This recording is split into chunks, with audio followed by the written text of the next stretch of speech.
Welcome back, class. Professor G here. I want to take this lecture to talk about what's commonly referred to as the Age of Discovery, sometimes called the Age of Exploration.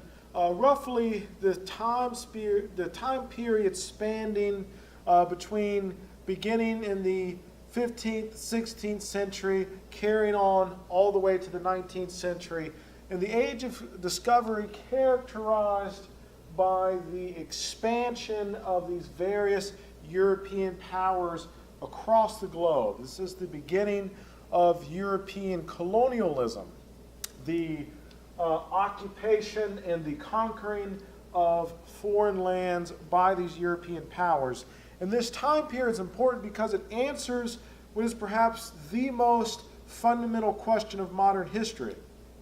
That question being, just exactly how did these relatively small, obscure, sort of backwater civilizations, backwater nations that are emerging in Europe by the 14th century, exactly how did these nations come to dominate the globe and come to dominate global markets?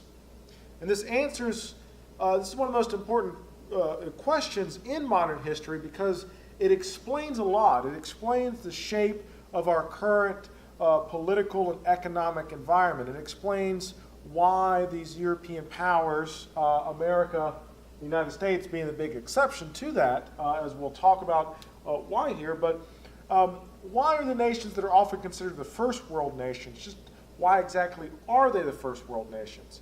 So the story is about how Europe comes to power. And perhaps more importantly, why Europe comes to power. Okay, so this is often referred to as the age of colonialism, the age of exploration, the age of discovery. The age of exploration makes it sound a bit more romantic than it actually was. As we'll see, these people aren't exploring for the sake of exploring. Exploration for us, we tend to view it has positive connotations, right? Explorers are brave, they're bold, they're risking their lives for the pursuit of furthering the knowledge of humanity, for the pursuit of bettering humanity, perhaps. It's not really why these people were doing what they were doing. They're doing what they're doing because of money. As we've talked about in the previous lectures, 14th and 15th century Europe, not a great place to be, economically speaking. Economically, we talked about the 100 Years' War, we talked about the bubonic plague, we talked about the agrarian crisis. All of this, during this time period, really wreaks havoc on the European economy. And so these European nations, these European powers, the map back then looking very differently. I couldn't find a whole map that had the European powers as they appeared back then.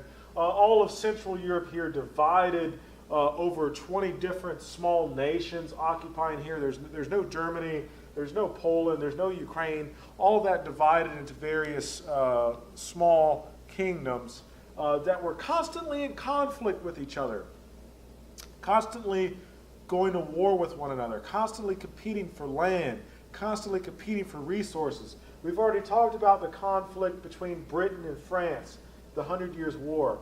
Okay, so the economic environment by the time the 15th century rolls around in Europe is devastating, and these people are looking for an escape. They're looking for a way out, economically speaking. So the big driving motive here, the force that's pushing this, is not some noble pursuit of exploration, but it's to fix their finances, it's to fix their monetary situation. So if you ask the question, in the 15th century, what is the most predominant power? What is the most technologically, economically advanced place in the world? The answer to that question, and oftentimes if I teach this, if you take my NC class, I'll ask them, who do you think is the most powerful nation in the world in the 15th century? Okay? And people will say Russia, maybe someplace in Europe, right? The typical responses, okay? But in the 15th century world, the most powerful place on earth was undoubtedly Ming China.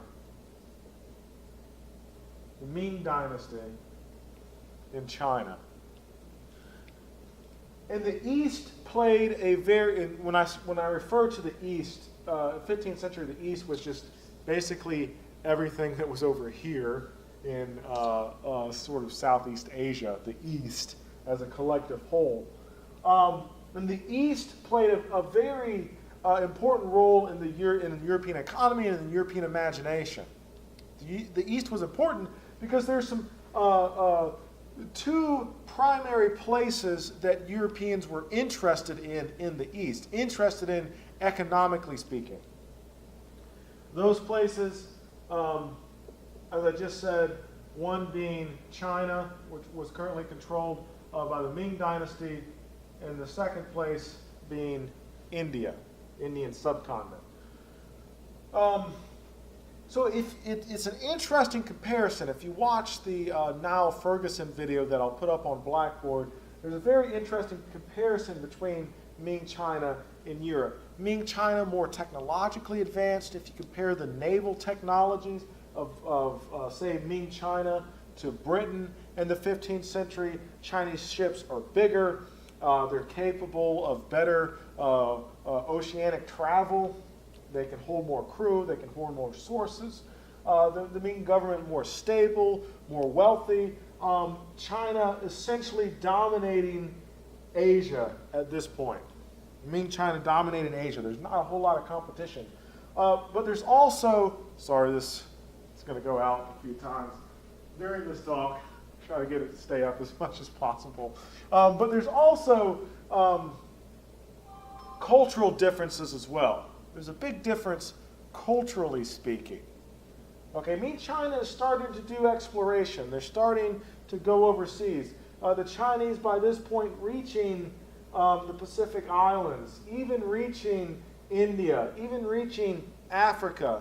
But the Ming Emperor isn't interested in colonizing. The Ming Emperor isn't interested in conquering because the Ming Emperor isn't facing the economic situation that the Europeans are facing.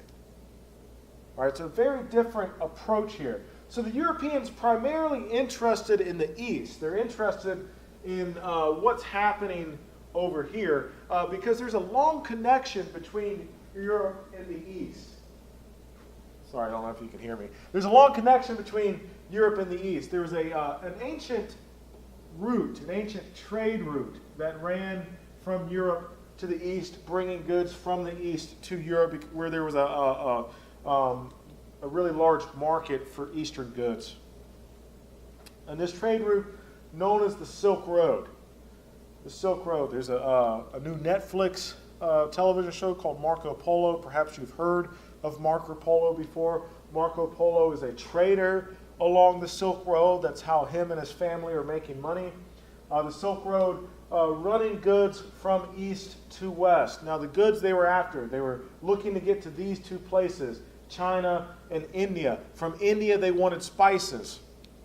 They wanted cloves, they wanted cumin, they wanted ginger, they wanted cinnamon, all this other stuff. And you could tell if you've ever had Indian food before, right? Compare Indian food to European food. European food, sadly to say, not that flavorful, right? My wife recently traveled to London, and she said, I can't wait to try English food. And I was like, well, might be a bit disappointed, right? You got fish, potatoes seasoned with salt. Not much. I mean, nowadays it's all interconnected. It's all global. We can all get our hands on all these wonderful spices. But back then, the spice trade in India was huge. Spices were worth as much as gold. And if you've ever had Indian food, it's so rich and flavorful and incredibly hot, right? I love this stuff, but anytime I eat it, my nose just starts running and my eyes start running, but it's so great. So they're trying to get to India for the spices. They're trying to get to China, I'm generalizing here, trying to get to China for silk, first and foremost. Also, you know, we're not in middle school history anymore. Also for the drugs, also for the opium. Opium is a big trade product during this time. So traditionally the Silk Road, and this isn't an actual road, it's just a name of the various trade routes that are coming to and from the east. Traditionally, it was the Silk Road that connected the east to Europe. But about the 11th, 12th century, this is cut off. It's cut off. It's cut off because of the nation that occupies this area here, the Ottoman Empire.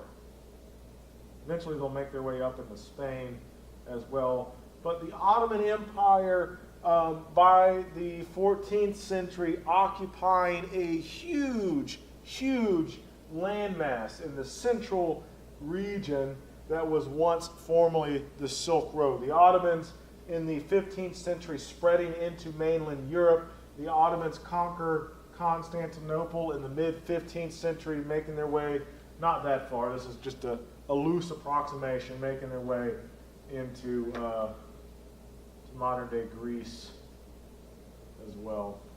Okay. So why couldn't they keep trading via the Silk Road? Well, there's a small thing that you may or may not have heard of called the Crusades, which pitted the Ottomans against Europe. The Ottomans, predominantly Muslim. You have the rise of Islam in the 6th century AD. The Ottomans go to war with Christian Europe over control of the Holy Land, modern-day Israel and Palestine.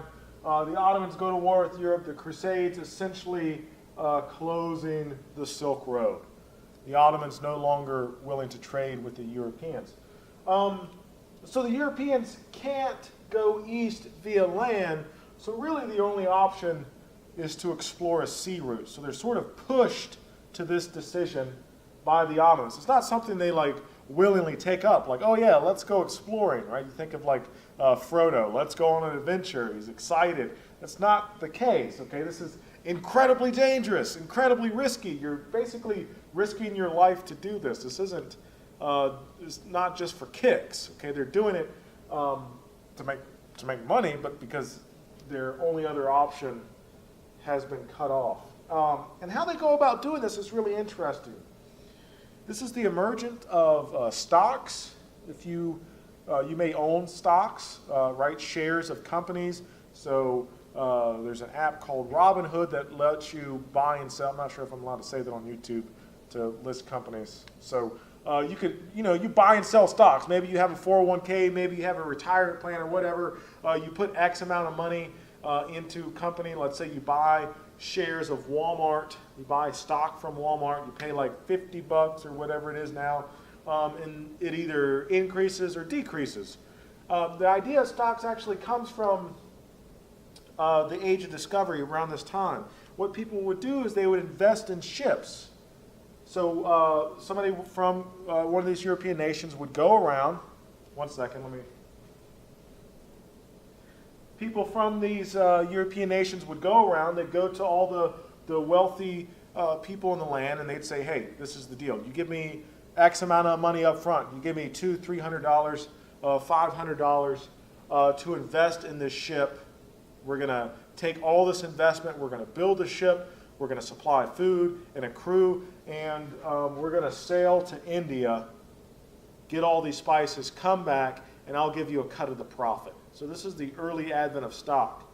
Right, you pay $400 or $500, they give you a sheet of paper saying that you paid $500 and you're entitled to 10% of the profits, something along those lines. It was an investment, had the potential to make money, but like with stocks nowadays, you also have the potential to lose a lot of money as well. So they realized they need to get to the east. They can't go by land, so they got to go by sea, so they start building these boats.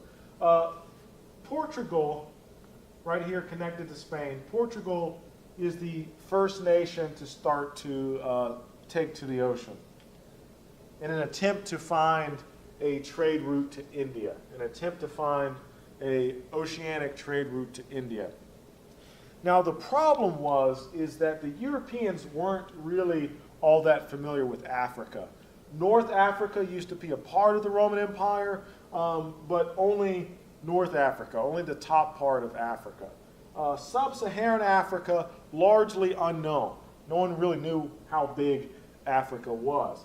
So the Portuguese, when they start to set sail, literally have to go by Roman maps, that by this point are 500-600 years old, right? 500-600-year-old maps, because that's the only thing they got. They didn't know. So the Portuguese essentially just making their way along the coast of Africa, sort of hopscotching along the coast. When they would land, they'd set up small trading posts, small forts in which they would trade with the African nations here, exchanging firearms and gunpowder and various tools and metal, exchanging it for the big trading route down here. At first was gold and ivory. Eventually, by the 16th, 17th century, the big trade down here will be slaves.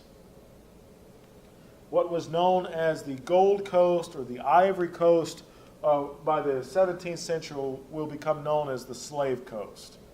Okay? But at first they're trading gold and ivory for guns and tools and metal and all this other stuff. Lively trade going on.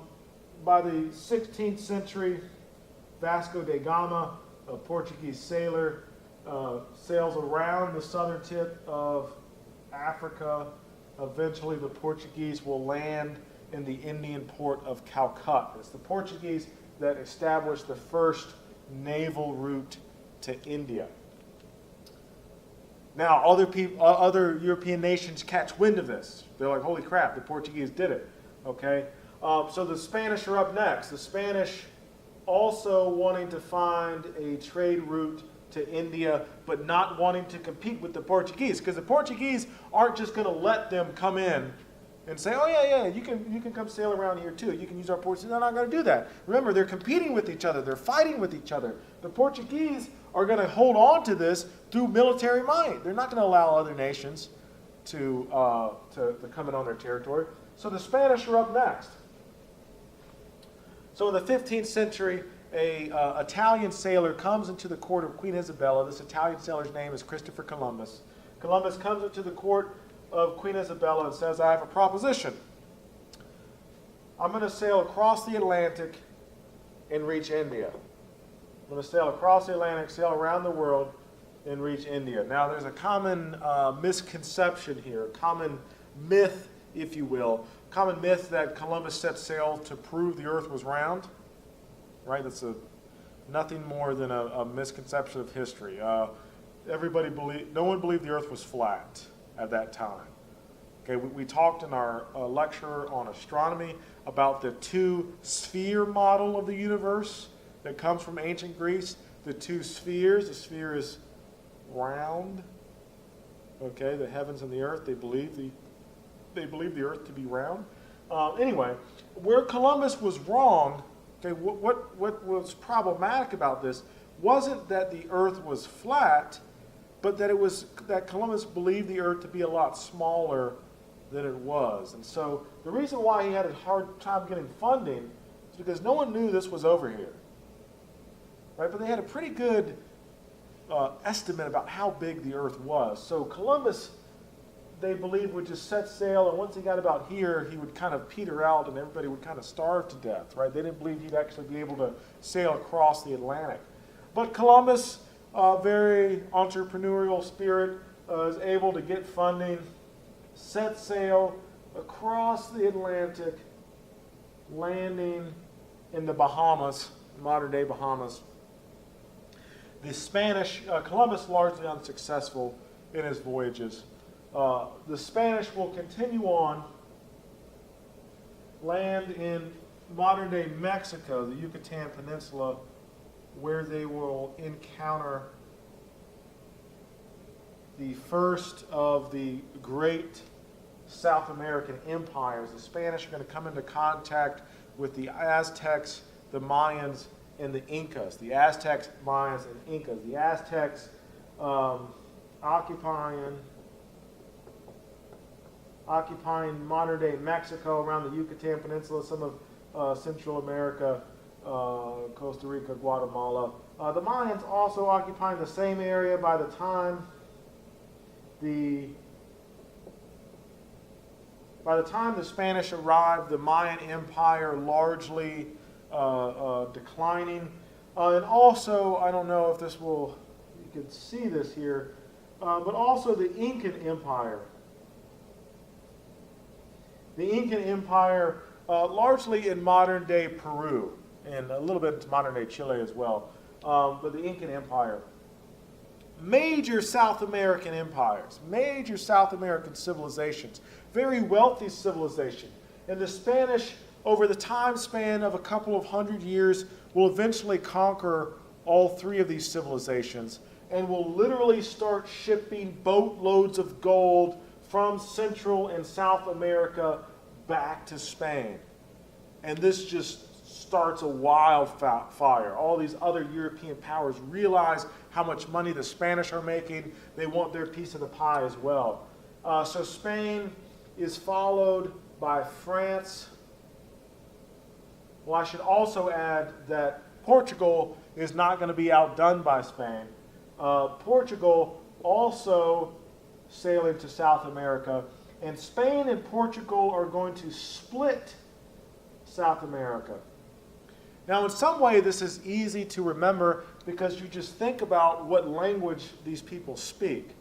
Right? So if I ask you, what language do people from Mexico speak? They speak Spanish. What language do Peruvians speak? They speak Spanish. Why do they speak Spanish? Because they are colonized by the Spanish. What language, this is a more difficult question, what language do Brazilians speak? Portuguese. Why? Because they're colonized by Portugal. Spain and Portugal split South America. Spain takes the western coast, Portugal takes the eastern portion. Spain and Portugal kind of go to war, and the Pope has to step in and say, all right, you can't be killing each other over South America. So Spain and Portugal split South America. Central America occupied largely by the Spanish. But the French quickly follow up. The French try to make their way to the Caribbean as well, and they have some moderate success in the Caribbean. Right, you probably can't tell, but just sort of southeast of Cuba is the island. Back then was called Hispaniola. Nowadays, the countries of Haiti and the Dominican Republic, Haitians speak French, right? France occupies Hispaniola. They're also, if I ask you where in North America speaks a version of French, not French, but Creole, right? Your answer would be New Orleans, in the Louisiana area here in North America. Who else speaks French? Also in North America, not in the United States, Canada, modern day Montreal and Quebec. The French occupying, whoops, lost my picture again. The French occupying the Great Lakes region. This is just a loose sort of rendering of where they were at. Great Lakes region, modern day Montreal and Quebec. So the French, starting off in the Caribbean, eventually trying to settle down in modern day Louisiana, but then making their way up to modern day Canada. The Spanish, I should also add, in addition to occupying Central America, will also push their way up into modern-day Texas, Arizona, New Mexico area, also occupy modern-day Florida, the town of St. Augustine, not too far from Savannah here, about, what, like a 2-hour drive or something. St. Augustine settled by the Spanish. The Netherlands, a small little nation here, you probably can't see it. The Netherlands will compete with Portugal. The Netherlands are the Dutch people. The Netherlands will compete with Portugal for control of the Indian trade route, eventually winning out and establishing one of the most successful companies in history, the Dutch East India Company. The Netherlands also attempting to make a name for themselves in the New World, establishing the city of New York City. They'll settle down on Manhattan Island, establishing a trade route. And last but not least, Britain will also attempt its colonization of the New World, settling along the eastern seaboard. Now, these different countries will attempt to colonize the New World in different ways. So they're all trying to make money. They're all trying to get something out of it. The Spanish, how they're going to make money is essentially by conquering and exploiting the three great native civilizations here, the Aztecs, the Mayans, and the Incas, conquering their people, basically just strip mining the place, taking all the gold that they can find. The French also going to try to figure out a way to make money in the Caribbean and in the Louisiana area. It's quickly realized there's not just like massive piles of gold laying around like there is in South America, but the climate is very suitable for agricultural production. And so the main money maker in the Caribbean and along the eastern seaboard are going to be cash crops. It's going to be agriculture. Now the cash crop for the Caribbean is going to be sugar and sugar cane, coming from sugar cane. The cash crop for the eastern seaboard here is going to be the production of cotton and tobacco. Up here, the French aren't growing crops. Instead, what they're doing, if you've ever seen the movie The Revenant, the French are looking for fur. This is the emergence of the fur trade. So each of these European nations are settling down, colonizing, and conquering as a result of a desire to make money. Okay, so I just said that the main means of income for the Caribbean and for North America is going to be agriculture. So the central question is, if we're going to be producing all of these farms, if we're going to be attempting to make money off of agriculture, who's going to work these farms? How are we going to make this money? Well, the French come up with a solution. The English quickly followed suit, and that's the development of the plantation system, in which a wealthy person from France would buy land in the Caribbean. They would buy hundreds of acres worth of land, go in, build a house, build a way to produce the farm in order to gather the crops. And the labor force would not come from the French people, but the labor force would come from slaves. Now, there were two big slave trades in Western history. The first that you're probably familiar with is the African slave trade. But there's a little-known slave trade that's coming from Eastern Europe, the enslavement of the Slavic people. They're called Slavic because it's the same Latin root as slave. The Slavic people, there's a slave trade going on between Europe through the Ottoman Empire and back to Europe. It's kind of a circular slave trade here, because both Christians and Muslims weren't allowed, a Christian wasn't allowed to own a Christian slave, Muslims weren't allowed to own Muslim slaves. They had to get their slaves from somewhere, so it came from these people here who were predominantly what were called pagan, tribal religious people. Okay, religious people that didn't have like a formal major world religion, who worshiped tribal gods. But the slave trade shifts, and the reason for this is geography, right? Because Africa is a lot closer to the New World than Eastern Europe is. So the slave trade shifts as more and more European powers start to go to the New World. As the demand for slaves in the New World rises, the slave trade is going to shift to Africa. And so you get the development of the slave trade connecting Europe to Africa to the New World. It's supposed to be a triangle. It's not that much of a triangle. Anywho, so the development of the New World is going to push colonialism. It's going to push, and they couldn't, I should add as a sidebar, the Native Americans here, it's estimated about, at the arrival of Columbus, that there was about 90 million Native Americans. Most of that population by the 20th century will be gone. This is in large part to the spread of disease. Native Americans simply didn't have the immune systems capable of dealing with European diseases.